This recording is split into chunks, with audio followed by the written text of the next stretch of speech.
So we ask Dr. Arun Chawla sir to give brief comments, followed by Apul Goyal sir, and then Professor DENIS XAVIER will give talk on randomized control trials. Thank you. Yeah, thank you, Chandramohan. I think one of the most important, if you have to see the research design, the randomized study, which adds what you can say the highest level of quality evidence apart from systemic review and meta-analysis. But if you see in urology or in clinical practice, these type of studies are hardly done, especially when the intervention is involved. As I recall from Dr. DENIS' last session on the randomized study, the way he explains, the way he brings clarity to how to think of the topic and how to execute it will make it very simple for people who are thinking of or who have some idea. But I'm little pained to see that we are not joined with the many people because even if we rerun this topic, or if you have this any number of time you go and listen and all that, is always useful. But today I think we are delighted because the most important research design being the randomized study, he'll be describing in 2 lectures. And hope it will be fruitful to everybody who is there now, on those who will be joining on the ASU live telecast, and probably they will be interacting with the DENIS sir with their question in their mind, or if they have any idea, if they need some guidance on this topic. But important thing to understand it is, in clinical practice, these type of studies are doable, provided you have a mentor or somewhere a script writer like Dr. DENIS is. I sincerely wish for a happy learning to everybody who has joined in. And with this, I hand over to Dr. DENIS for his class, which will be later. We'll have expert comment from Dr. Apul, and probably, if time permits, from Arvind also, because he has got many randomized studies to his credit.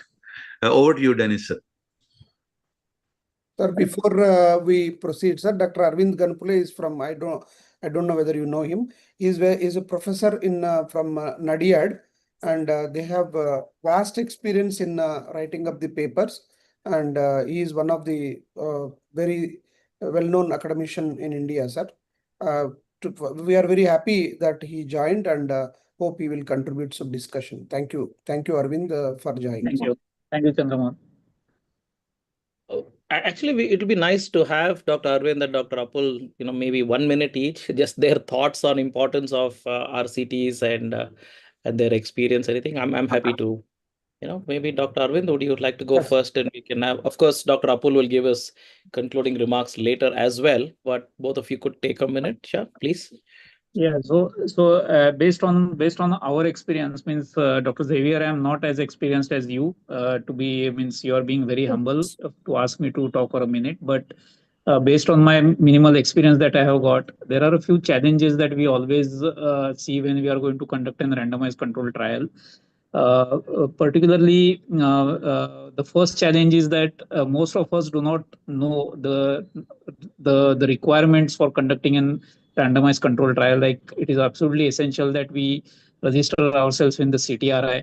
That is the first challenge. Many times we do, and that had happened to us in the initial days as well, that we did an randomized control trial, and then we realized that we are not registered it in the CTRI registry. That is one thing that we need to understand, the rules of the rules of the game. The second thing is the different methods of randomization. And the ethical issues that are required, particularly when we are doing drug trials, wherein what are the regulatory requirements that are required, and what are the different methods of an appropriate randomization. So these are things that's a very gray area wherein we actually always falter whenever we start doing our randomized control trials. So like an expert like Dr. Xavier, I feel that all these doubts will become, means people will be able to crystallize the subject in a proper manner and clear their doubts. So these are the 2-3 points that always keep on creeping in my mind, and I look forward to clear some doubts which I still have got, so that we can do the thing in a proper way. Thank you, sir. Yeah, actually very important points, Dr. Arvind. So one is the technical side. The other side is the operational and the logistic aspects, which can be very daunting. And Dr. Arun Chawla made a very nice statement at the start, which is, it's a very important design. And anything that we do, whether we prescribe a drug or the type of incision that we put these days, forget about the procedure after we, is all comes from RCTs. Right, and we need to generate that, and the best way to do that is with a mentor. So that was the key point that Dr. Arun made, which was really brilliant. Dr. Apul, quick thoughts from your side, please. Yes, so most of the things Dr. Arun, Dr. Arvind has already mentioned, and thank you ASU for organizing this and involving me in all the presentations. So it's a great learning experience, and I'm sure everyone will learn from today's presentation as well. So many points Dr. Arvind has already mentioned. There are certain other points also. For example, how to calculate the sample size. So I think we touched upon this in some of the previous presentations as well. But I think it's extremely relevant when we are conducting a randomized control trial. And randomized control trial, to my mind, is one of the most difficult to study design as well. And because most of the urologists, we are surgeons, we are clinicians, so we are weak as regards statistics. So typically, whenever there's a discussion on randomized control trial, there's always a recommendation that you involve a statistician from the very, very beginning. But what happens in real life scenario is that we don't find statisticians. So that becomes a big challenge, and whom to go to and all those things. I think little bit of statistics we need to understand. Maybe you can help us in that. So over to you, Dr. Xavier. I think all these points you try to cover so that we learn from all these things. Absolutely. In fact, there is a whole lecture on how to work with a statistician that I give. I'll do that when we do the statistics section. So maybe for Dr. Arvind's information and anyone else who has joined newly today, I see a few new names. Dr. S.K. Pal sir is also very senior private practitioner and well-known urolithiasis in the urolithiasis subsection. He was the chairman for 3 years. He also joined. It's happy. I shared in all subsections also, like previous. So happy to see seniors. We will start, sir. Already we are. Yeah. So as I was telling, this program or this course has 3 parts. One is the study designs. Second one is data management and biostatistics. And the third part is research management. So today is the last but one lecture of study designs. We started with observational studies, and we've come today to randomized control trials. And next we will do systematic reviews and meta-analysis. When we move to data management and biostatistics, we will also cover sample size, particularly for a trial. What should the power be? What is the effect size? How do we calculate it? And what does it mean? And I think Dr. Arvind mentioned it, that we have to work closely with a statistician right from the start is a very, very important point. And then the third part, and it's like a triangle. All three, it's an equilateral triangle, I would say. Right? It's not just getting the design right, but we need to get the right data management and biostatistics as well. And finally, how to manage all this. What are the regulatory aspects in India? What are the rules and regulations? What are the ethical issues? How do we manage 3 M's? Man, money, and materials, all that, and doctors are very poor at that, actually. And we falter, and things can, we can have legal implications. How to write a budget? What about insurance? What if a patient dies in our clinical trial? If not for a clinical trial, the patient may have died otherwise also. But during the clinical trial, if they die, what will happen? Will we go to jail? Right? And what are the checks and balances? What are the protections we have is another thing. And these are things that I've been teaching for the last 16, 18 years. And I'm happy. And this is the 4th innings with the Urology Society. And I'm happy to do that. With that, let me share my slides, and we'll get started in the next few seconds with the slides. Right.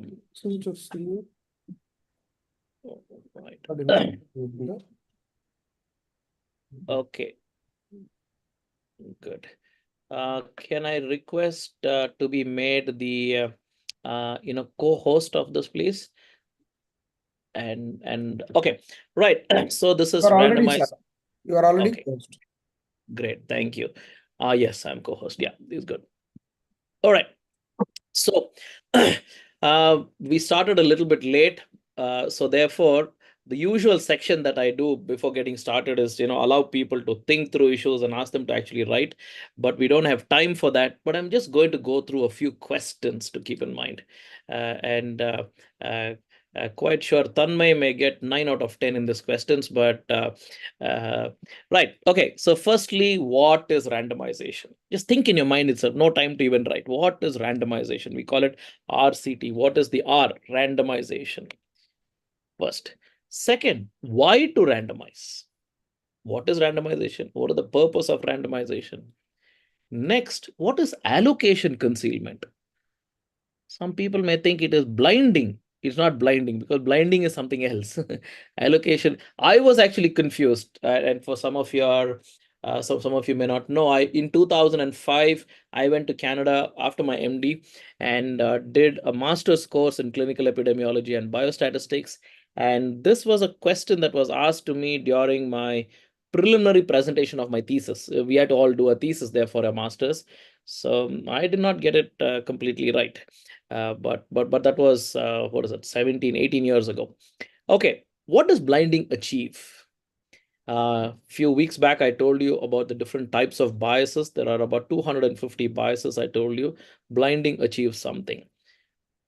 Now, I need to write a protocol for an RCT. How do I go to a mentor? Yes, sure, you go to a mentor. But are there guidelines? Yes, there are guidelines to write an RCT. So we'll speak about the Spirit guidelines today. Right now, okay, I finished doing my trial. I'm going to send it to a good journal now. How do I report an RCT? Yes, there are guidelines to report an RCT. Just a few days back, this report after 10 years, this guideline was revised. And just a few days back, so even Tanmay doesn't know this. Okay. Okay, because he's busy operating in the room. He's not sitting and listening to lectures on this. So just a few days back, this was updated. I'll tell you about that. Okay. How now I have my data. What are two broad approaches to analyze this data? A little bit of statistics today. Okay. What are two measures of effect? Now we have an intervention. It has an effect. How do I measure that effect? There are two ways to measure that effect. Now, we have heard of a placebo-controlled trial, but I can't use a placebo. Okay. Now, what design can I use if I can't use a placebo? Now, I want to get smarter in my life. It's so difficult to organize an RCT. It's so expensive. It's so risky, etc., etc. But I want to do something smart. Two birds with one stone. Actually, it's not a nice analogy. It's not nice to, hit birds with a stone, but I want to achieve two. I want to buy 2 mangoes with 1 rupee. Okay, let me put it that way. Okay, I want to buy 2 mangoes with 1 rupee. How do I do that? Oh, by the way, the other day, my family bought a mango. 2 mangoes, 200 rupees each. It came nicely packaged. I'm wondering what is there in this. Okay, anyways. Okay, now I cannot blind my treatments. Okay, what design should I use? Okay. Oh, maybe if time permits somewhere towards the end or when we have a contact session, one of you remind me. I have a whole lecture on special challenges in surgical trials, sham surgeries, and what are the issues, expertise of surgeons. I gave this lecture about 6, 7 years back. It's all before and after COVID, right? So this was before COVID. So it is at least 6 years back. I gave a lecture on special issues in surgical trials. Anyway, now I can't blind treatments. What do I use? How to make trials more efficient and more ethical? Wow. So that's so we have designs for that. In fact, a big urology, cancer, oncourology program is ongoing. The Stampede trial program is ongoing. So I'm going to talk to you about adaptive trials today. Okay, what are master protocols? Right, so we're going to look at all of this when we look at different study designs as well. Okay, so that is, I mean, if we had a lot of time, we would have sat and gone through that one by one with sufficient time. But anyway, so what are we going to do today? We're going to look This is the overview of our lecture today. Essentially, it contains all of answers to all of those questions that I just put up. Okay, so we're going to look at randomization, right? Randomized controlled trials, definition, and we will not look at phases of trials. We'll just look at definition. How to ask a research question for an RCT. I'll give you the template and I'll give you some components. What are the different types of interventions we could do? Is it only a drug trial? Is it only a surgical trial? Are there other designs? Let's look at that. Some important concepts. Once again, randomization, allocation, concealment, blinding, endpoints. We look at all of that. How do I analyze and interpret RCTs? And how do I look at the quality of a trial? And we look at some examples as always. Okay, the definition of a randomized controlled trial. It's an interventional study, no observation. We are now going and doing something different, not the usual thing. It's an interventional study in which investigators prospectively assign from now going forward to one or more clinical interventions, and this assignment is done using the phenomenon of randomness. So nobody decides, not you, not me, nobody decides who gets what. The phenomenon of randomness does this. Now, if I ask you what is random, and if you have a definition for that, it's not random. Okay, we cannot actually, in my humble opinion, cannot actually define random. Nature is random. Our mind, the human mind, cannot be random. We are all interconnected. There's a lot of philosophy behind this. We'll skip all of that and get down to the design. Firstly, research question. How do I ask a research question for randomized controlled trials? So, who is the population? Who is my patient or my participant? Right? What is the intervention that I'm going to give? How do I compare? With what do I compare? What are the outcome that I measure? PICO. Over what time period? I don't think anybody these days does a trial of a chemotherapeutic agent in cancer for 3 months. Right? We always look long term. Okay. It's a big deal whether it's 3 months or 3 years or 6 years.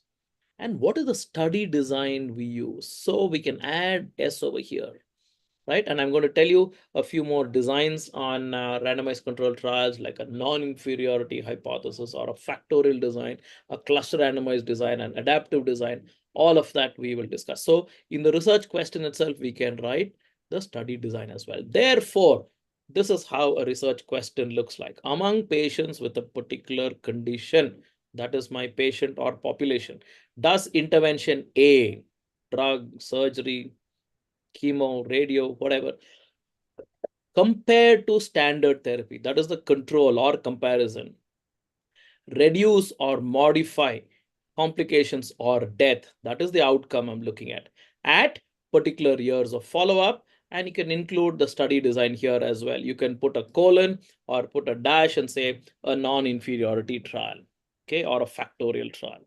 Okay, so on whom can we do a trial? When is the right time to do a trial? This is an important concept, and I will make it as simple and clear as possible. We need to establish clinical equipoise before we do a trial. What is the meaning of equipoise? Equipoise simply means there is no clear indication for this intervention and there is no contraindication. It's not or. There is no clear indication there is no clear indication and there is no contraindication for this intervention. What does this mean? If there is an indication, everybody should get it. If there is a contraindication, nobody should get it. Oh, we seem to be stuck somewhere in the middle, right? That is what clinical equipoise means. That means there is some preliminary evidence that it can work. And in your department, let us say there are 8 urologists in your department. 4 of them say, no, I'm not going to use it. Another 4 say, no, I'd like to use it. I want to use it, but it's not come in the guidelines. I'm not sure what to do, etc., etc. That is the right time to do a trial. That means there is some preliminary evidence that it works, but The whole world is not convinced about it. It's not in the guidelines. Therefore, we do the intervention to find out whether it works or not. Now, I have been involved now with what? About the last time I counted was 65 large multi-center studies, of which about 42 to 45 are trials. Of that, I would say easily about 40%, 30 to 40% of those trials, we demonstrated that the treatment does not work. Initially, we are sad. Okay, personally, even I've been sad. Oh, damn, this treatment did not work. But we recover quickly to say that, when this treatment does not work,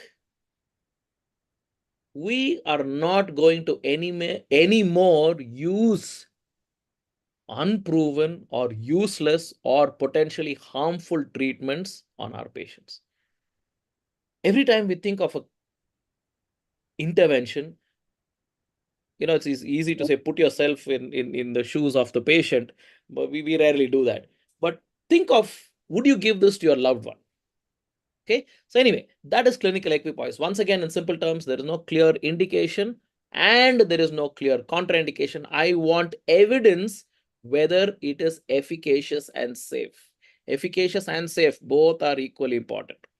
That is clinical equipoise. Okay, and in the time that we have, the population has a high risk. Now, by risk, it doesn't mean it doesn't mean only bad outcomes. Okay, has a good chance of the study outcomes. Now, eligibility criteria must have good external validity. That means when I do the study and I find a result, I must be able to use it in a large population. So it is good to not have your eligibility criteria very restrictive. I sometimes challenge my staff and say, can you write a protocol with no exclusion criterion? Try it. However, for most treatments, at least pregnancy and lactation is a contraindication, right? Anyway, external validity. What are the different types of interventions? From here, I'll go a little fast now. Drug treatment, medical procedures, comparing surgical versus medical procedures, health systems interventions, and complex interventions. So these are the subheads for types of interventions. Let me give you examples. Like I'll take my own example, the work that we do. Can we use antihypertensive treatment for reducing cardiovascular events, not only for reducing blood pressure? Does it reduce stroke? Does it reduce an MI? So that is drug therapy. Medical procedures, radial artery versus femoral artery access for primary PCI, angioplasty. In fact, we did a large trial and I'll show that to you. And we got some interesting results. Okay. Next, with severe depression, ECT versus medical therapy. So these are two different medical procedures that we are comparing. Lifestyle versus medical treatment in diabetes. Now let's go. Bypass surgery versus primary PCI and ST elevation myocardial infarction. Health systems intervention. Can I use health workers who can follow up with patients and improve adherence after acute coronary syndrome? We did that trial and I'll show that to you. Now, what is a complex intervention? When we have 3 or more different types of interventions in the same trial: behavioral therapy, mobile reminders, and home visits for patients who had a stroke and they've gone back home for stroke rehabilitation, for example. Right? So this is a complex intervention. All right. So here it is. I just told you, community health worker-based interventions to improve adherence to drugs and lifestyle changes after acute coronary syndrome.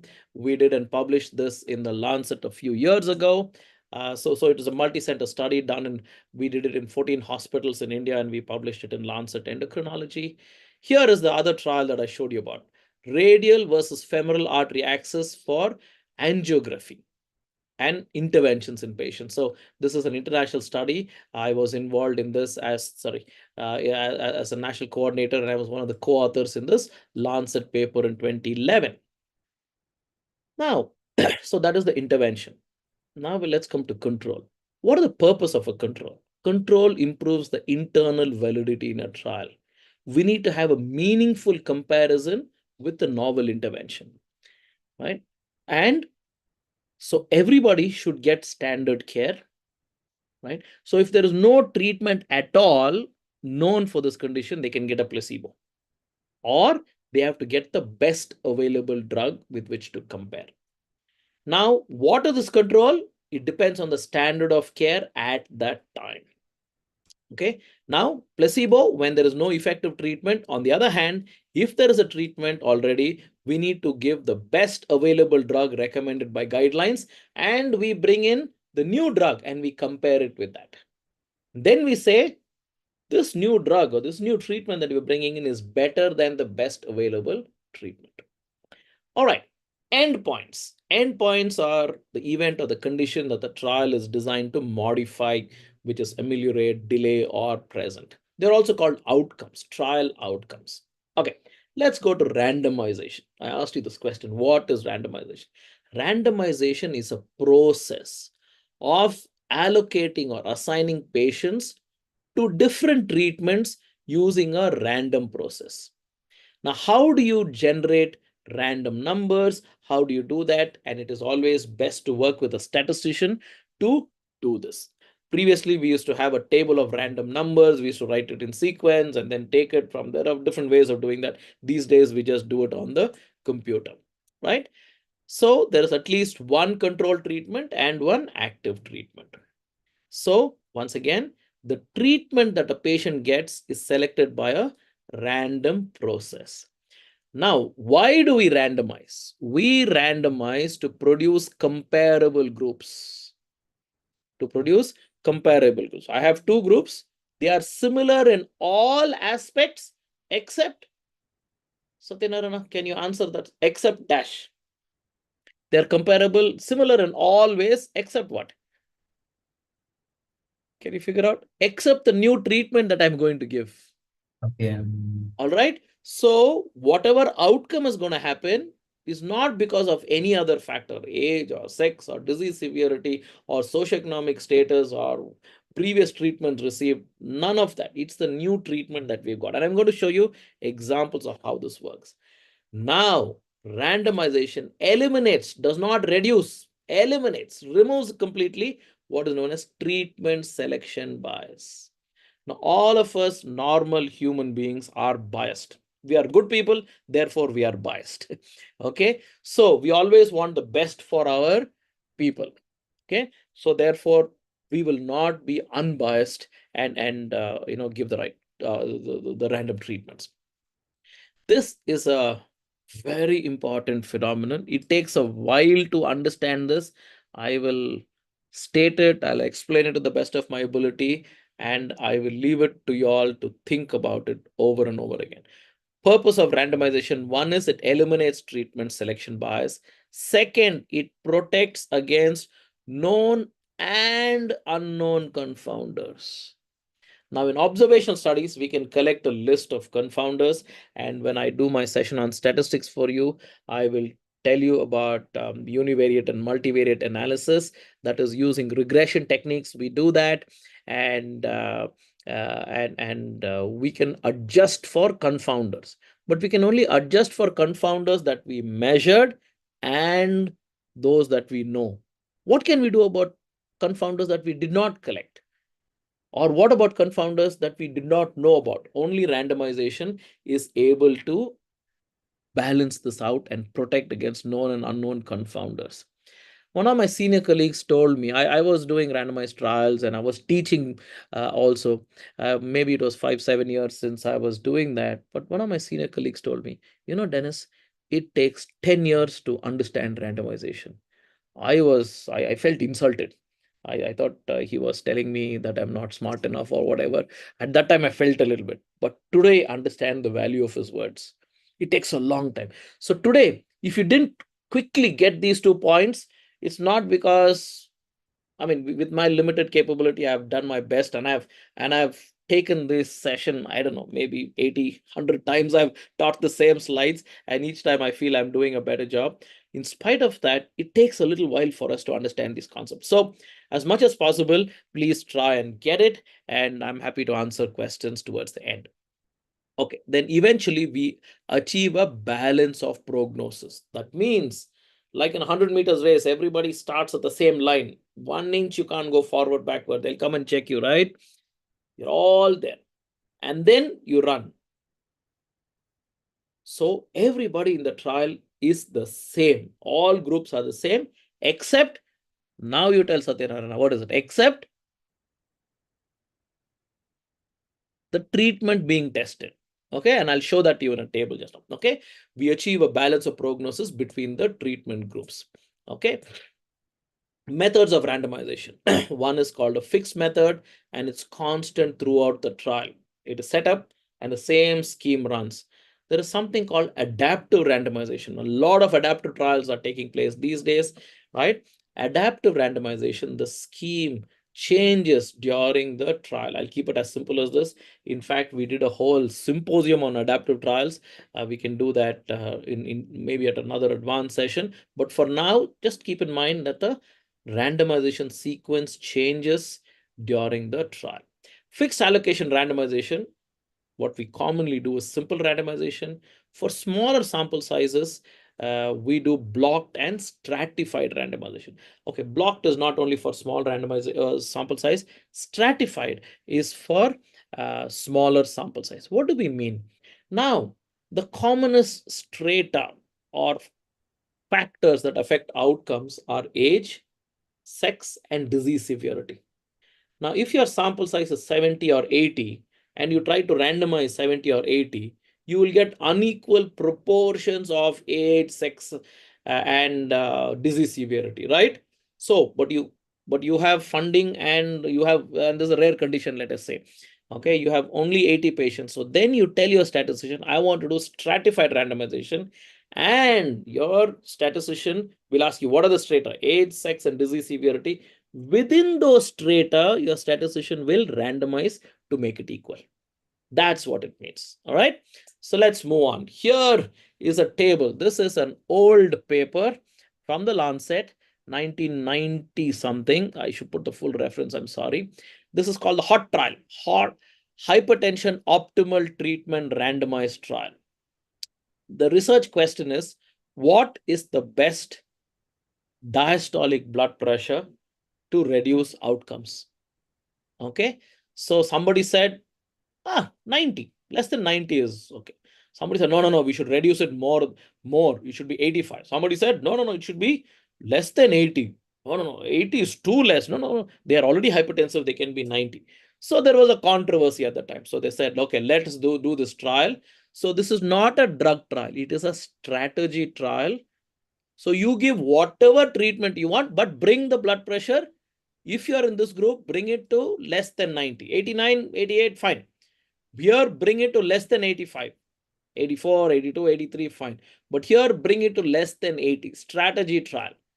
Total sample size, 18,600, 700 or so. 6,000, 6,000, 6,000. Okay, that is the trial. Now, look at what has happened. Look at the characteristics of these patients.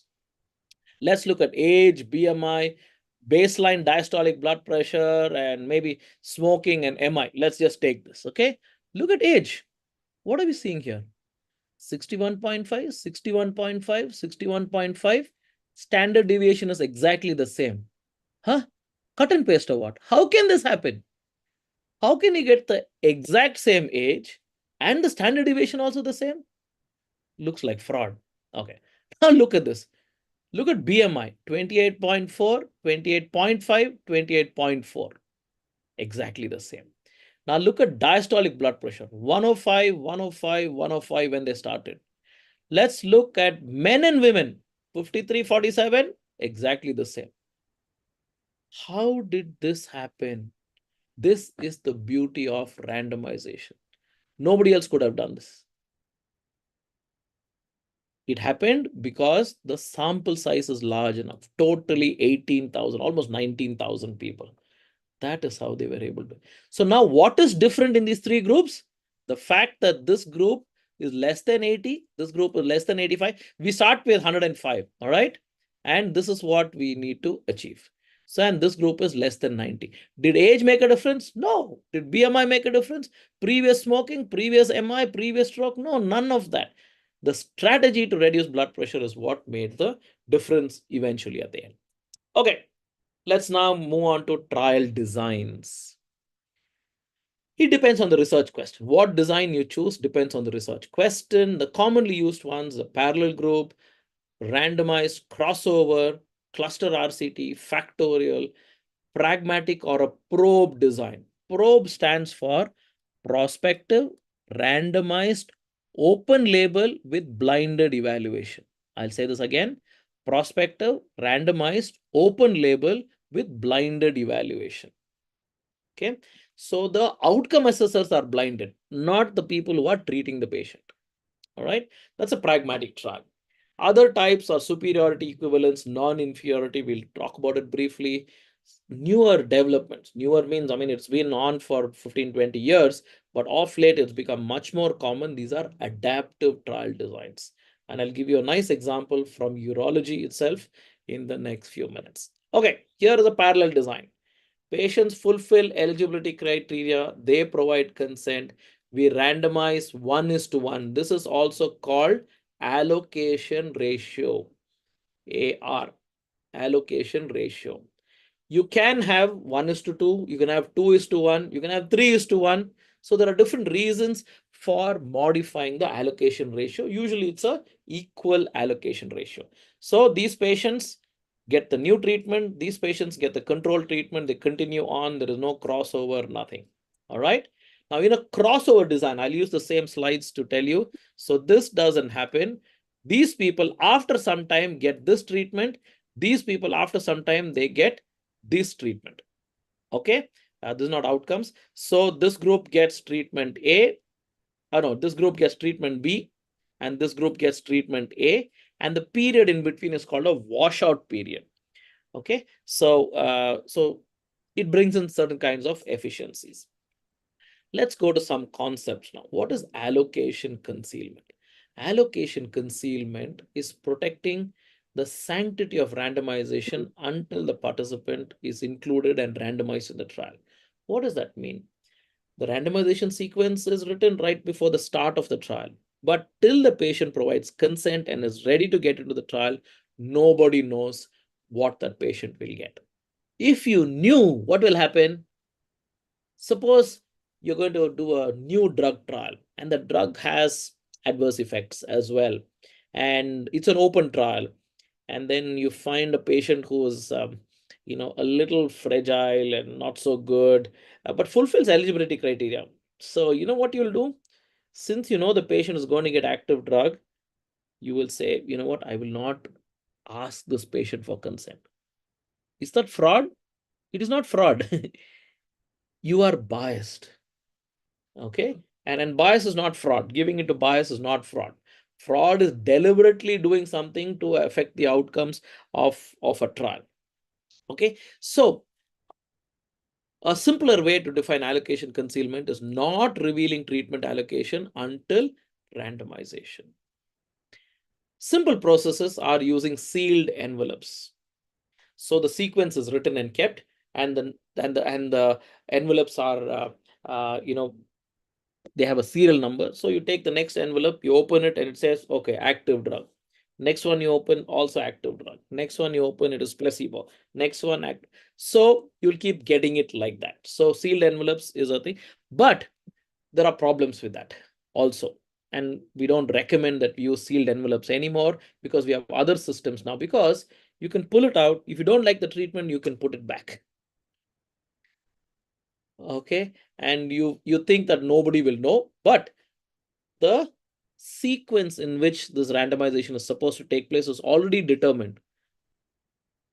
A central person who did that will find out, but they will find out only after the patient has already been randomized and there's already an error. So there's a problem with sealed envelopes. Now, you can generate the sequence in advance, and then I usually recommend this for all our smaller studies to our faculty, and some of our students also do that.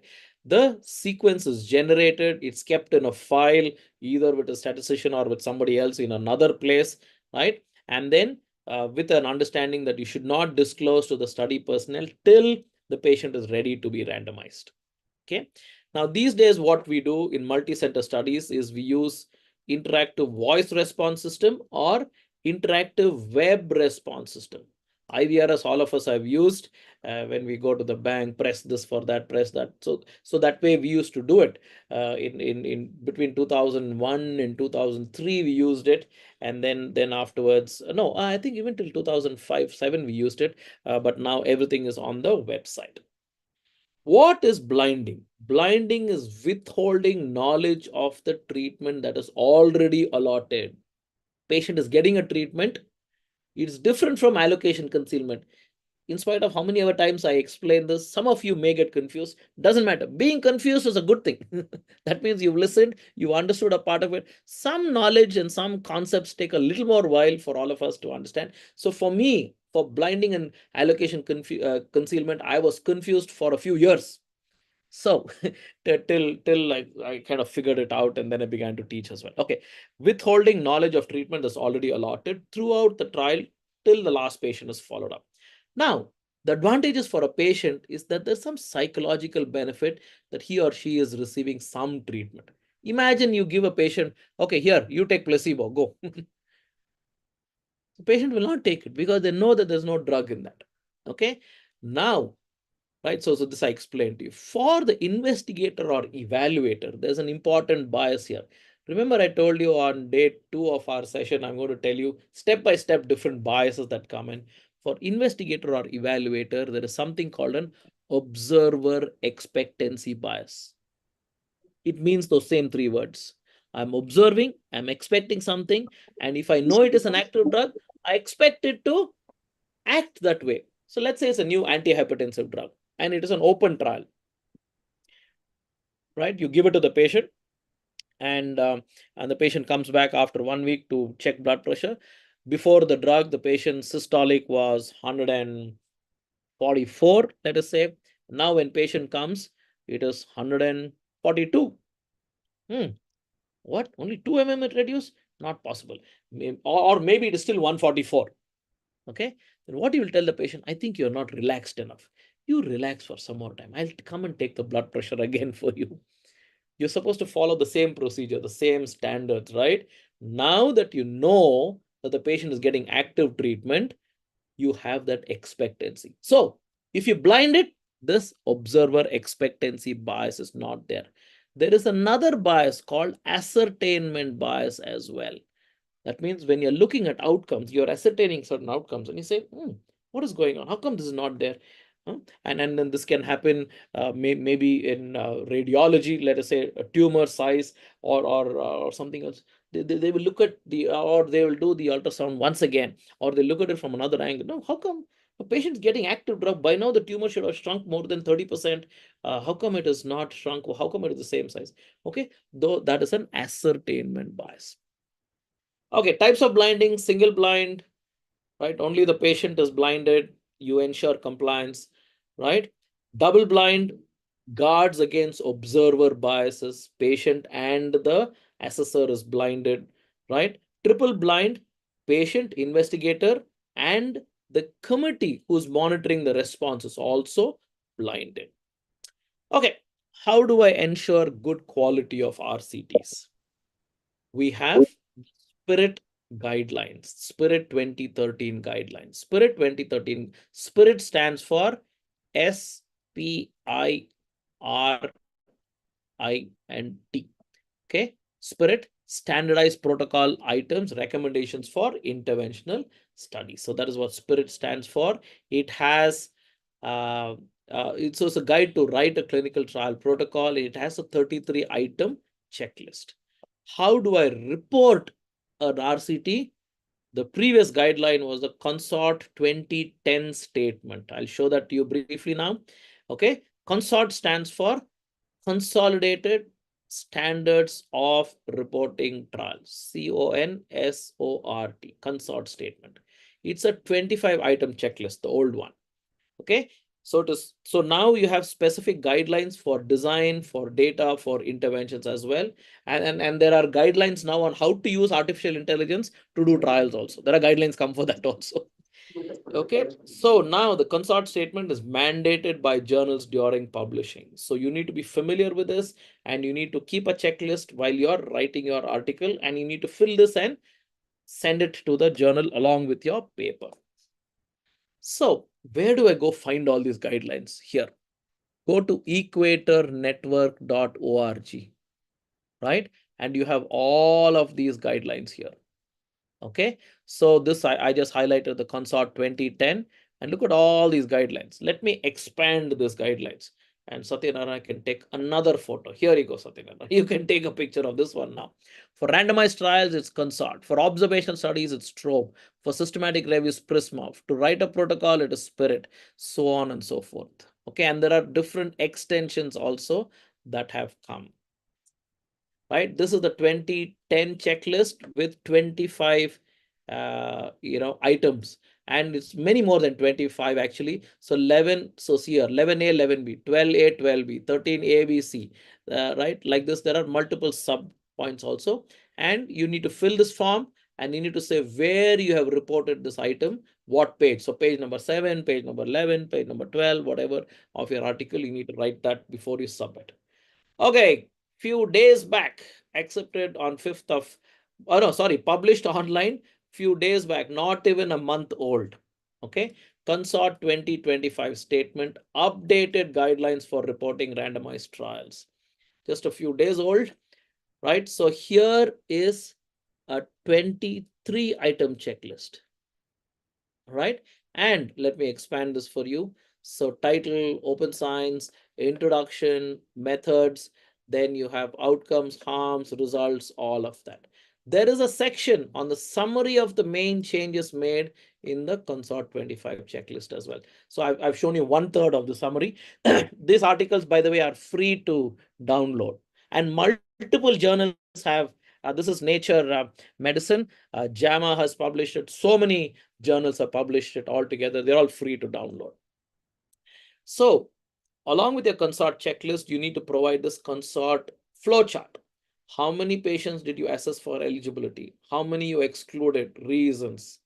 Then allocation. How did you allocate? Randomized into how many allocated to intervention? How many? So number and percent. Next, how many were lost to follow-up? How many discontinued? How many died?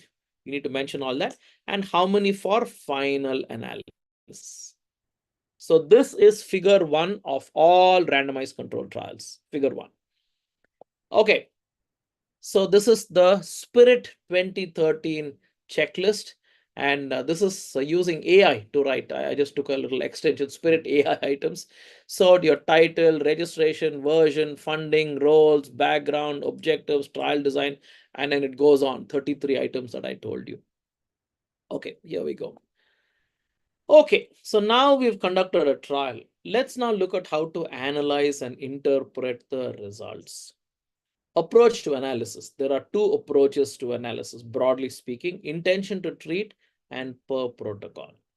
Intention to treat analysis is all patients are analyzed in the same group that they were allotted, whether they took the treatments or not. This maintains the original randomization, right? And all the statistical assumptions are valid. When I do my series on statistical tests, I will tell you about the assumptions. For example, the t-test has at least 7 common assumptions that we need to fulfill. So all of them are valid. Per protocol, on the other hand, is only those people who followed the protocol. So you would say, and you need to define this a priori. What is the meaning of per protocol, right? And you need to state it in advance. You don't write it after the results are down. Okay. So in fact, for all our trials, what we do as we are collecting data just before analysis, we write a statement. It's called SAP, Statistical Analysis Plan, SAP. Okay. Generally, the statistician writes it along with the investigator. It's not a statistical issue alone. The investigator has to actually agree to that. Okay, I'll skip this part. Okay, let's look at measures of effect. Right now, we're comparing outcomes between this group and the other group. The magnitude of the difference can be expressed in relative measures or absolute measures.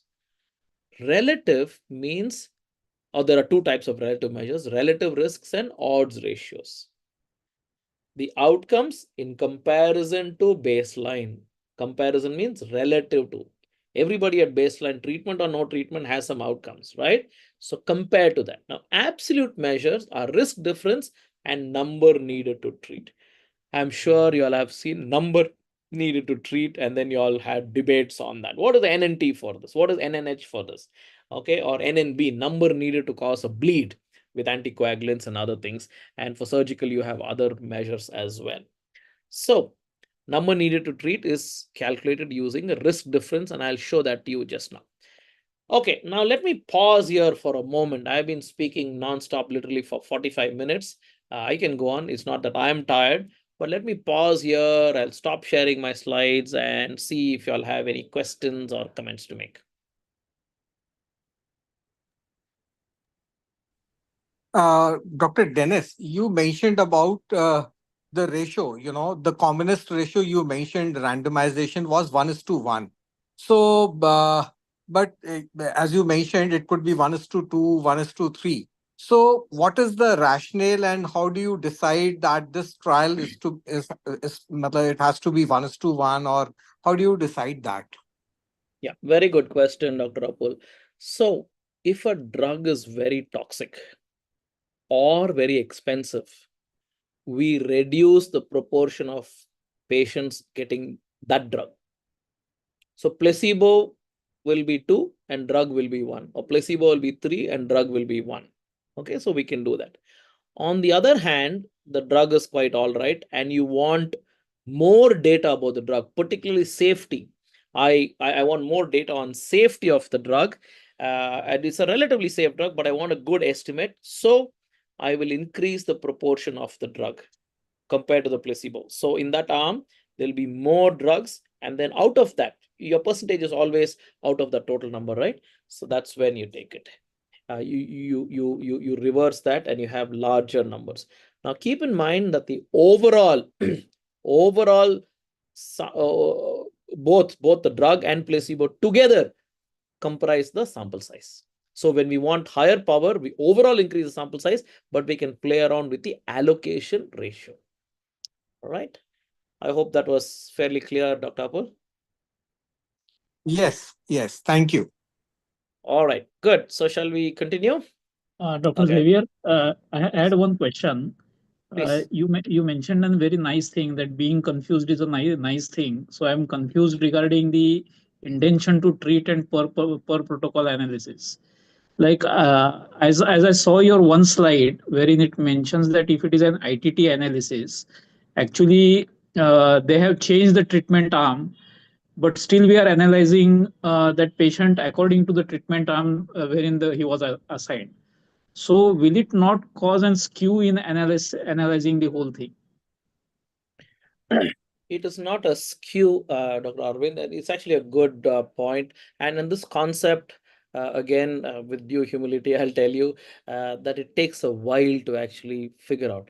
The fact that you are confused and you remember to ask means you've understood a part of it. The moment you understood a part of it, intuitively we'll say there's something wrong here. Okay. So I'll explain this briefly once more, and then we'll move on. I'm happy to talk to you another day and we can chat about this once more. So randomization ensures a balance of prognosis, right? So 1:1 randomization we decided, and this patient goes to treatment, this patient goes to control. Now the patient who went to treatment, for some reason, they could not continue that drug, and then they either stopped taking the treatment or they shifted over to the other side and they got the other treatment, which was standard of care, because you had to give some treatment to this patient. When you originally randomized, the intent was this patient gets the new drug and not the old drug. That is the origin, and that is actually real life. Later on in clinical practice, if you decide that this patient has to get this treatment, you give that particular treatment, the patient may or may not take it. Okay, I'll pause here with this particular concept. I'll tell you another concept now, right? Intention to treat is a conservative approach to analysis and interpretation. If your trial works in the intention to treat analysis and you showed that your new treatment is good, in spite of it being conservative, the acceptance is much better. So if you present your results and say, intention to treat, the treatment did not work. Intention to treat analysis, we showed that there's no difference between the treatments. But per protocol, yes, it worked. Nobody will take that seriously. No, you tweaked something. That is not what real life is about. Okay, so I'll pause here. I can go on and on explaining this. There's lots more to do, and I'm happy to come back and then do this again. What we'll do, Dr. Arun Chawla and Dr. Chandramohan, later on, we can just keep one session only for question and answers. I'm happy to take questions, and we'll have sufficient time for that. We'll see when we can manage that. Okay. Yeah. So shall I? Thank you. Yeah. Okay. So let's go back now. So we did measures of effect, and then let's now look at an example. Okay, let's look at an example. Okay, so here are the results of a trial. Okay, and so we have new drug. With the new drug, A number of people had the outcome, B number of people had no outcome. With the control, it is C people who had the outcome, D people did not have an outcome, right?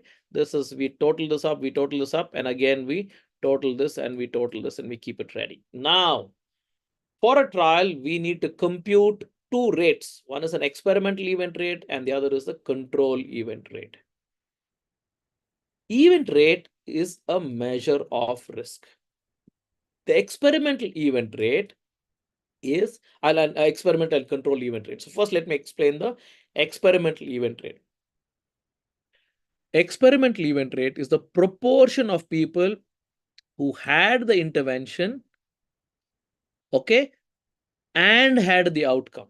If you remember, it is the first row and first column. Okay, A divided by A plus B. A number of people had the intervention, right, and had the outcome, divided by the total number, which is A and B. Control event rate is the other part. Without the intervention, people who developed the outcome. All right, let's look at relative risk now. And I'll come back and we'll put some numbers to it and understand it better. Relative risk is the ratio of the incidence of outcome in those who had the treatment and did not have the treatment. Relative risk, therefore, equals experimental event rate divided by the control event rate, which is, okay, so ratio of those in the experimental arm divided by the control arm. That's all is the relative risk. This relative risk applies to a cohort study or a clinical trial. Now, what we do in a trial is we estimate the relative risk reduction. Relative risk reduction is the amount of risk that has been reduced compared to or relative to baseline risk. A few moments ago, I told you everybody's got a baseline risk to develop an outcome, but we have, with our intervention, modified that rate to some extent. Another way to look at it is reduction in risk when the new treatment is given relative to the risk without the new treatment. Okay, so that's another way to look at it. Okay, let's look at some numbers now. Okay, so let's take the results of a trial. So we have a new drug, we have a placebo. Now here the drug is on the top and outcome is here, but doesn't matter. So with the new drug, 145 people had an outcome, and let us assume these are bad outcomes, either recurrence of the tumor or death or a stroke or a bleed or whatever. Okay, so 145 people had the outcome, and in the placebo, 232 people. What is the total sample size? Total sample size here is 23,000, or 8 people less than 23,000. Okay, totally. So is the new drug good? Because these outcomes are bad outcomes. Is the new drug good? No, sir. What, Satya? No, sir. The new drug is not good Why? because it is producing some side effects, not the required thing. Okay, but what about placebo? So Placebo is no, also producing side effects. yes, sir. Yes, sir. Okay, now when you look at this, now remember I told you the outcomes are bad outcomes. And in the kind of research I do, it is typically death, myocardial infarction, stroke, or cardiac arrest, non-fatal cardiac arrest. Okay, right? Death, MI, stroke, let's take it. Okay, now the new drug cost, or in the new drug, there were 145 bad outcomes. In the placebo, they were almost double. So do you want to change your mind now, Satya? So the answer to my question, Satya's answer should be the new drug appears to be good. Okay. It's almost half the bad outcomes as placebo. Okay. So if you did not get any treatment, 232 people would have died, let us say. But since you got the treatment, half of them have died. Okay, so this is just crude numbers. Now we need statistics to tell us, is it real effect and is it worthwhile? Is this difference worthwhile? Is what we are looking at now. Okay, so let's compute this. Remember, experimental event rate is number of outcomes divided by the total. A divided by A plus B. So this is what it is. Okay, and this is 0.016. Control event rate is here, 232. Okay, here is 232 divided by 11,492 is here. So this divided by this. Relative risk is experimental divided by control event rate. This divided by this gives us 0.63. So our relative risk is 0.63. What does 0.63 mean? Anything in a ratio, anything less than 1 means it is beneficial. 0.63 is less than 1. Okay, it is beneficial because the outcomes are bad. So it is literally 145 divided by 232 in a slightly different way. Okay, so relative risk reduction now is experimental event rate minus the control event rate divided by the baseline risk, which is control event rate. So this minus this divided by this gives us 0.37. Okay, now if you want to forget this whole formula, look at the relationship between these two numbers. Simple math. This is second standard math, third standard math. So if we add this two, what do we get? 0.63 plus 0.37 gives us 1. Correct. All right. So if you have a relative risk, you don't need any formula. You minus that from 1. So let's do a quick math thing. So I'm going to tell you relative risk is 0.72. What is the relative risk reduction? 0.28. 0.28. What is the meaning of 0.28, Tanmay? 28% reduction. Correct. There is a 28% reduction in death, MI, and stroke with this new drug compared to placebo when they are given in this dose for this duration for these patients. That is the meaning of a relative risk reduction. Okay, let's do one more. 0.61. Relative risk is 0.61. Yeah? 0.39, sir. 39% reduction. So after some time, you will get it in your mind just like that. So initially, when I used to go for the international conferences, I'm wondering where is 39%? I can't see 39 anywhere on the slide. I'm looking again and again and again. I couldn't find 39 and there's no percentage at all. So this guy is telling us a 39% reduction with this as a 44% reduction with that. I thought, man, this is crazy. But this is real research. You're saving lives with all this. I said, I want to learn this. That is why I took that bold step. I left my family. My children were like 4 years and 1 year old. And I went to Canada for 2 years and learned all this and came. And that's why I teach this with so much of passion. Okay. Now, what is absolute risk reduction? We've done relative risk reduction. What is absolute risk reduction? Absolute risk reduction is the absolute difference between the experimental event rate and the control event rate. You can compute it as RRR into CER. Okay, so you just multiply these two, you will get it as 0.0047. Right? Now, what does 0.0047 mean? 0.0047 is the absolute risk reduction. That by itself doesn't make much sense to us. However, it's very useful for us to calculate the number needed to treat. Number needed to treat is the reciprocal of absolute risk reduction, 1 divided by ARR. So from that example, 1 divided by 0.0047 gives us 212. What does 212 mean? Very simple.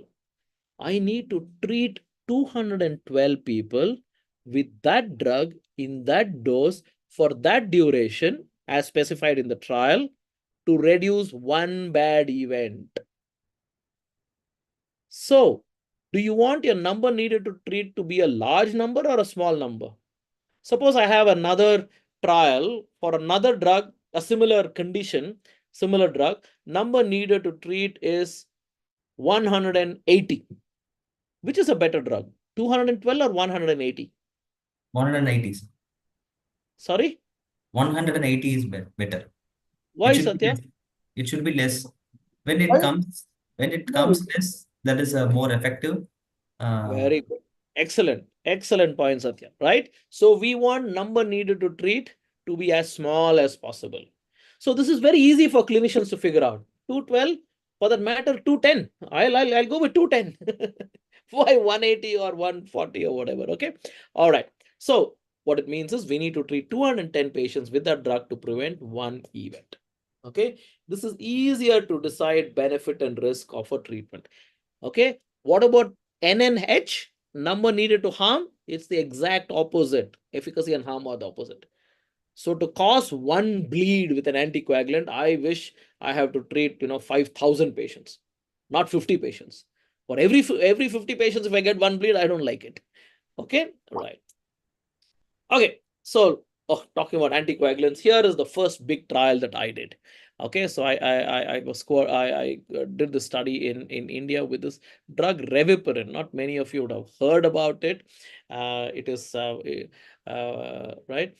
So it's a low molecular weight heparin like enoxaparin, dalteparin, adroparin, etc.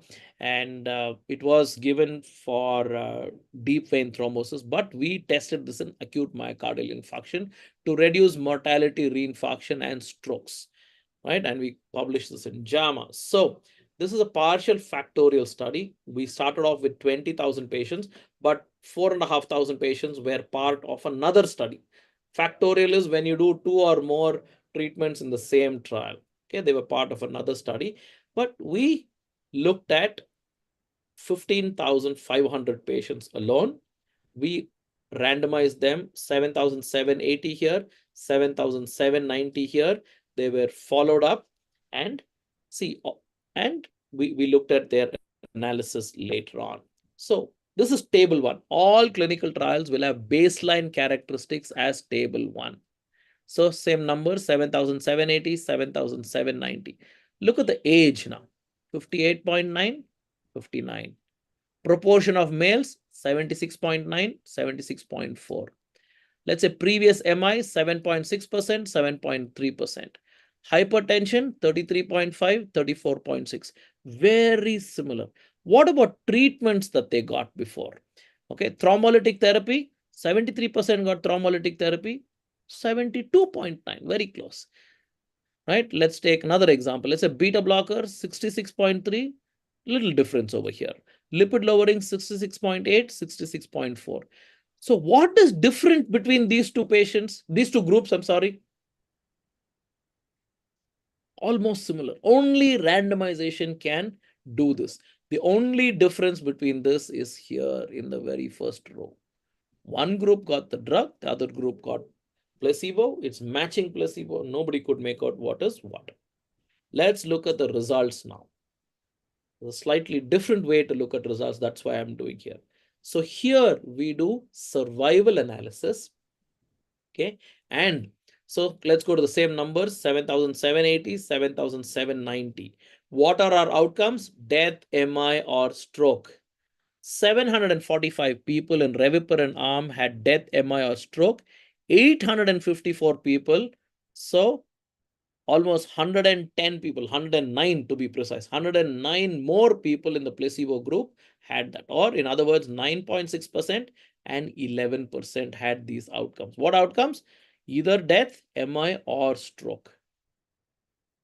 So what do you think now? Is this new drug better? It seems to be better, is what we can say, right? It seems to be better. We need some sophisticated analysis to figure this out. So what we do is we do survival analysis. I have a whole lecture on survival analysis, and that's the last part of our module on statistics. And we compute what is known as the hazard ratio. You will see this all the time in your papers, in your journal articles. Okay, survival analysis done for bladder cancer to renal cancer to whatever. Okay, including surgical outcomes, you can do survival. Okay, and this is a ratio. So anything less than 1 is benefit of the new treatment. So we got a hazard ratio of 0.87. Okay, and we have the 95% confidence interval there. Another day I'll tell you about 95% confidence interval. 0.87. Now come on, Tanmay, you've seen this before, so please interpret this for us. If you speak, you're on mute, Tanmay, you're on mute. Yeah, the hazard ratio is 0.87, so there's a 13% risk reduction because like you subtract that from 1, and because both the confidence interval is entirely less than 1, that is statistically significant. Right, it's absolutely good. Excellent. So there is a 13% reduction in death, MI, or strokes. And Tanmay also knows how to interpret a 95% confidence interval. And he said both the boundaries of the confidence interval, both this and this, are on one side. Right, 0.96 is still far away from 1.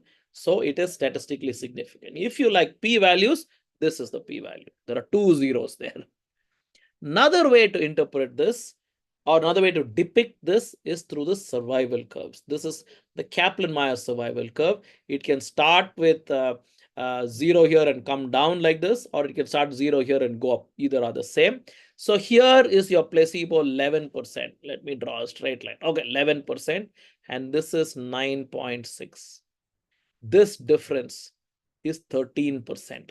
Sorry. So here is our hazard ratio 0.87, and here is a 95% confidence interval, and here is 0.048. All right, so it is statistically significant.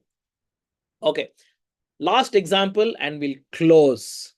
So before you all tell, you only talk cardiology, right? So let's give this one. This is a superb study done where they looked at robo-assisted radical cystectomy with intracorporeal urinary diversion versus open radical cystectomy on 90-day morbidity and mortality in patients with bladder cancer. Serious study, okay? It is published not in a urology journal, in the Journal of American Medical Association, in a medical journal, your robo-assisted cystectomy. Why? Because it's a very important finding. It's a very important study. So it goes clearly, the circulation of JAMA is higher than all urology journals put together. No, not to denigrate urology journals in any way, just to say the importance of a study goes to a general medical journal, right? Okay, and just like some of the most important, papers, even in urology, have gone to Lancet or New England Journal.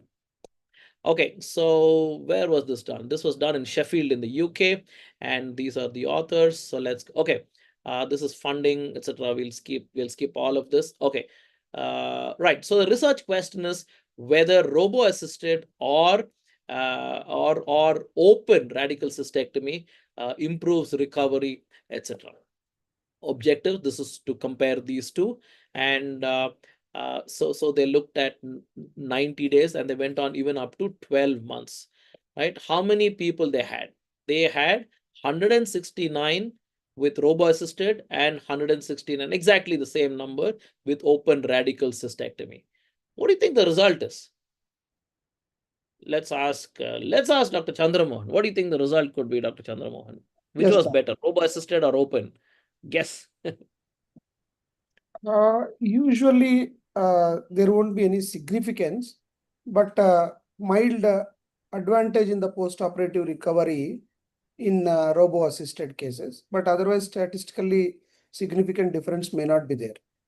Okay, let's see the results then. So that's why we do trials, right? Let's see the results. Okay, so the primary outcome was number of days alive, okay, within 90 days of surgery. And there were so many secondary outcomes, quality of life, disability, stamina, activity, all of that they looked at. All right. So this was an investigator-initiated phase 3 study. They were conducted at 9, centers, health NHS centers in the UK, and they did this trial. And this is the way they randomized. See, they use stratified randomization with random blocks of 2 and 4. This is an open trial.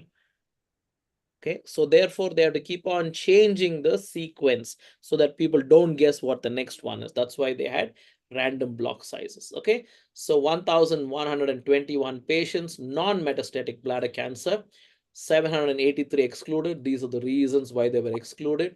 So this is how it would be good for you to present your journal clubs in your departments as well. So you'll have this complex flow chart, break it up into pieces. If you put the whole thing, nobody can read it. It will be very tiny.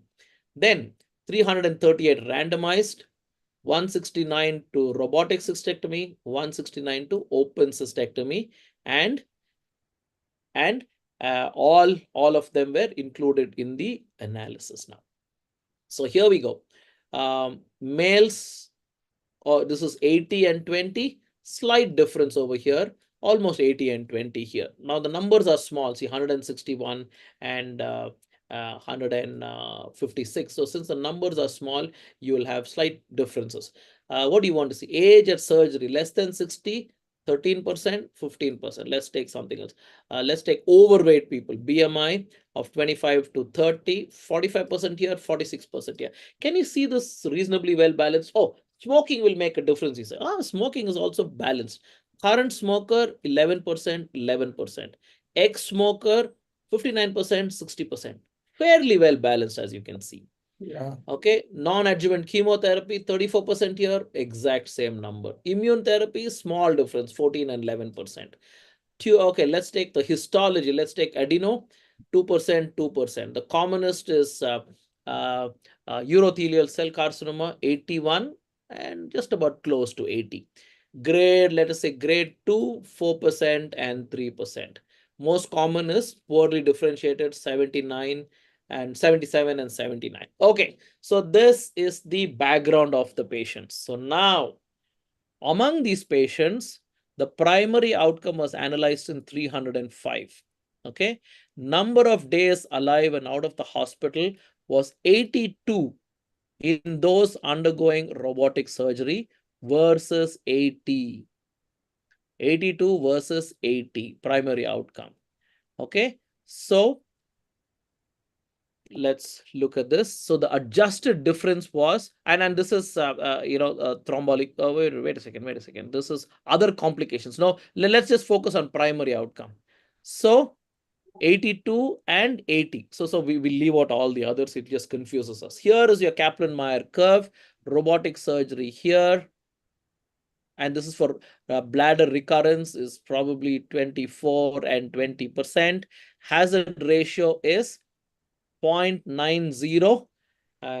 Okay, now let's ask Satyanarayana to interpret this. And we'll conclude in the next 2-3 minutes, okay? There's lots more to cover, but we will conclude now. Satyanarayana, can you interpret this hazard ratio?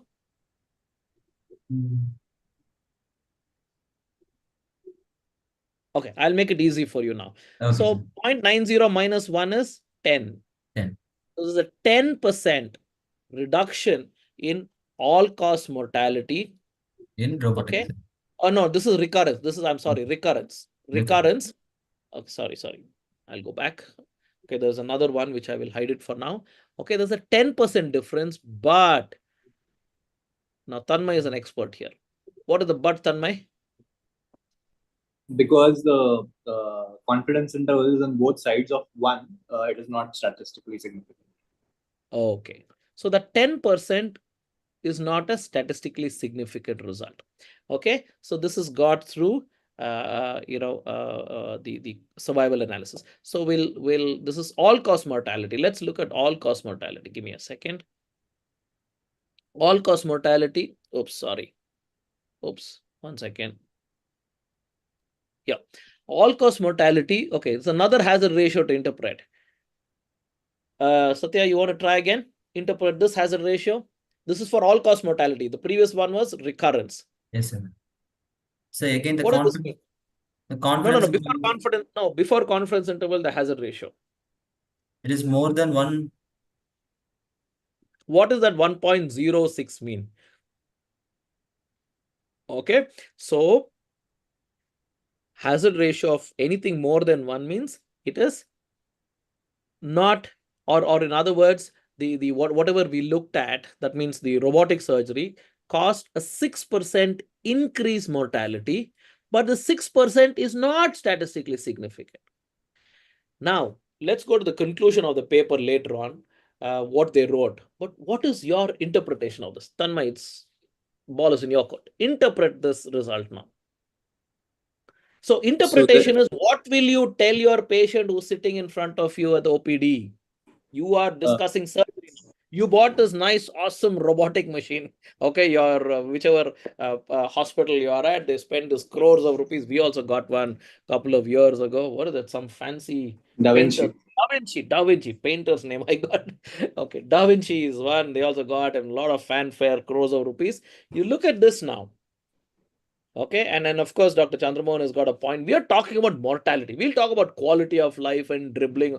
You only if you're alive, you're going to think about quality of life and whether urine is dribbling or you know, that they have strictures or whatever else, right? So what does this mean? And It and means let's assume for the patient, robotic surgery is 30% more. Okay. Regular surgery is 1 lakh, robotic surgery is 1.3 lakhs. Let's just take an example. So what will you tell your patient? That is the meaning of interpreting. It is not the statistics over there, what it means. So, yeah, go ahead. so. What I will be telling is, according to this data, the robotic surgery might have a marginally faster recovery rate. That is also not statistically significant, but in the end result, your recurrence and all-cause mortality will not have a major difference, irrespective of the procedure that you choose. Okay, now the patient didn't understand any of this. Okay. The simple thing to tell the patient, yeah, we have robotic surgery, we have regular surgery also. Research has shown that there is no difference between the two. Robotic surgery is 30% more expensive in our institution. What do you want? Then the patient will say, right? Are there any other differences? Yeah, quality of life is slightly better with robotic surgery. You can, you know, maybe go home 1 day earlier, etc., etc. So patient will say, okay, if it's not much difference, then I'll take robotic surgery. Oh, 30,000 more. Already I spent so much money with this and that. I will go for open surgery only. You got it? So you're leaving the choice to the patient. In fact, when I do the final lecture on evidence-based medicine, I'll tell you one of the 3 pillars of evidence-based medicine is patient preference. And patient preference comes from robust data like this. Okay, friends. So let's conclude for now. Let's see okay, this is what your conclusion, and this is the conclusion that they gave, and I'll stop with this one. Among patients with non-metastatic bladder cancer, radical cystectomy with robo-assisted cystectomy and other procedures versus open resulted in a statistically significant increase in days alive and out of hospital. However, the clinical importance of the findings remain uncertain. It's uncertain. Okay, so hold on a second. I'm going to tell you what we have not covered today. Okay, I'll put it on. Give me 1 second. What we have not covered today. 1 second. I'll put it on slide sorter and show you people what I have not covered today. Okay, where were we? Okay. All right. Let me share this again. Wait, let me make it a little larger. Okay, or maybe let me put it in. Okay, here. Yeah. So what we have not covered today are the following. Okay, where were we? Oh, no, this is all consort. Okay, we've done consort. Oh, sorry, it jumped, it went backwards. Okay, so this is what we did. Okay, so this is robo-assisted surgery versus, here we go. Yeah, this is robo-assisted versus thing. So we did this, and I have another example of chemotherapy. pembrolizumab after nephrectomy in renal cell carcinoma. This is a New England Journal. Look at this. Okay, New England Journal. Superb trial. I'll tell you about that, right? And we can interpret that. We look at our conclusion. So what if I cannot use a placebo? Right? Active control trials. So we look at superiority, equivalence, and non-inferiority. So there are different ways in which to look at this. And then I'll give an example of a study that I was involved in using dabigatran versus warfarin in atrial fibrillation. We look at non-inferiority hypothesis. Then we look at factorial trials. Right? This is another study that we did and published in the New England Journal, looking at rosuvastatin and hydrochlorothiazide and candesartan in cardiac outcomes. We look at that. And then we will look at cluster randomized trials. What are they? How do we do that? Some of the studies that we did, I will share that with you. Then we'll finally look at adaptive trial designs. We will look at what is the usual design and what is an adaptive design, different types of adaptive trials. We look at what are master protocols, basket trials, umbrella trials, platform trials. These are published in your urology journals. Okay, so you need to be familiar with this. Nothing exotic out of the world. Somebody else is doing it in some other planet. No, it is happening in your own journals, which is there in your phones. Then we look at MAMS, multi-arm, multi-stage platform RCTs. We look at that. We look at smart designs, and we look at the Stampede trial in prostate cancer, right? And multiple papers published from the Stampede trial. And then we look at, so Stampede trial is a platform trial, multiple trials done in the same patient population with different evaluations, with different investigations. This is a beautiful study. It's still ongoing. It started in 2006 and 2024 is still ongoing, right? And then, of course, we'll summarize at the end of it. So that's the best that I could do in exactly 90 minutes of the time that we had. And next time we will do RCTs part 2. And next time, that is tomorrow. Tomorrow we'll do that. Yes, sir. Yes. So over to you all now to conclude the session. I'm happy to take some questions. And Dr. Apul could give his closing remarks as well. Of course, Dr. Arvind is most welcome to share his thoughts too. Over to you, Dr. Chandramohan, to moderate the last part of this. Sir, Dr. Apul sir and Arun sir, Arun Chawla sir, you wanted to say something? No, means like this is a very elaborate, which he has covered in. Yeah, so I think better will be to get the expert comments from Apul and Arvind. Both are associated with the ASU. One is chief editor, one is an associate editor. And a little bit awakening and motivation of the people who viewed that it is possible. Probably if you have a right mentor, if you understand the nitty-gritty things quite well from the basis, they are doable. Is it Apul is there? Yes. Yeah, So, Apul, please. very well presented, Dr. Xavier, as always. Very good learning experience for me personally. I hope everyone enjoyed. So, one thing that you discussed was numbers needed to treat, NNT. This, to my mind, often the articles try to avoid this aspect. They don't discuss this thing, and this is especially relevant when we are talking about chemotherapy trials or TKIs or the new immune modulator drugs that we have. So what happens when they analyze the entire, the patient population taking the new treatment versus the standard treatment or the placebo arm, they show advantages, as regards survival and all those things. But the numbers needed to treat is often not disclosed or not discussed. So I think we as readers of such articles need to understand that concept. So I'll request you, when you are presenting tomorrow, I think you need to, if time permits, you can tell us a little more about this numbers needed to treat. Yeah, sure. Happy to do that. Any other thoughts on whatever else we discussed?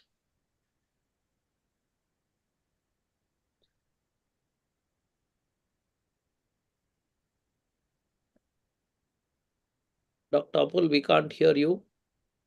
No. So, Arvind, if you are there, you can make some comment.